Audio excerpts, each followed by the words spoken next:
చూసినాగా friends, నాటుకోడికి అయితే చక్కగా ఈజీగా మసాలా రెడీ చేసుకోవచ్చు.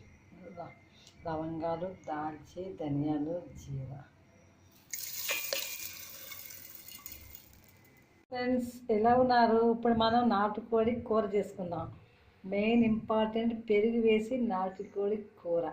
చూస్తున్నాం కదా, పెరుగు తీసుకున్నాము, ఆనియన్ తీసుకున్నాము, సాల్ట్ తీసుకున్నాము, కరివేపాకు తీసుకున్నాము, పచ్చిమిర్చి తీసుకున్నాము, అల్లం వెల్లుల్లి పేస్ట్ అప్పుడుగా ఫ్రెష్గా చేసుకోవాలి, రచ్చిల్లి తీసుకున్నాము, నాటుకోడి మసాలా తీసుకున్నాము, అలాగే పసుపు తీసుకున్నాము. ఇంకా మనం వస్తుంది, ఆయిల్ ఒకటి వేస్తే సరిపోతుంది. చూస్తున్నారు కదా ఫ్రెండ్స్, చక్కగా మనం నాటుకోడి కూర చేసేసుకున్నాము. అలాగే మనం ఫస్ట్ అయితే నాటుకోడిని చక్కగా క్లీన్ చేసి పెట్టుకోవాలి. మీకు నాటుకోడి అనేది తెలిసిపోతుంది, ఇలా ఎల్లోగా వస్తుంది కదా, ఒరిజినల్ కోడి అనమాట. ఇది చాలా బాగుంటుంది.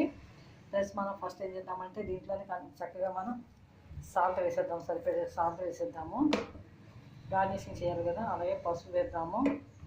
నెక్స్ట్ మనం కారం యాడ్ చేద్దాము, నాటుకోడి మసాలా వేసేద్దాము. మనం ఇంట్లో ప్రిపేర్ చేసుకోవాలి, అల్లం పేస్ట్ లాస్ట్లో వేసేయచ్చు.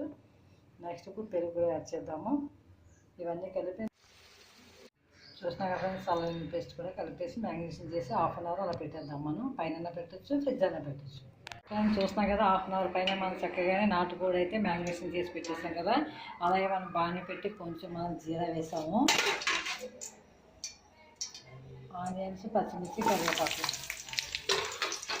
ఉల్లిపాయలు పెద్దగా కట్ చేస్తే సరిపోతుంది, ఎందుకంటే నాటుకోడి ఉడకాలి కాబట్టి. ఇది నూనెలో వేగితే నెక్స్ట్ మనం నాటుకోడి ఫ్రెండ్స్ చక్కగా బాణీ పెట్టాము, అలాగే జీరా వేసాము, పచ్చిమిర్చి వేసాము, కరివేపాకు వేసాము, ఆనియన్స్ వేసాము.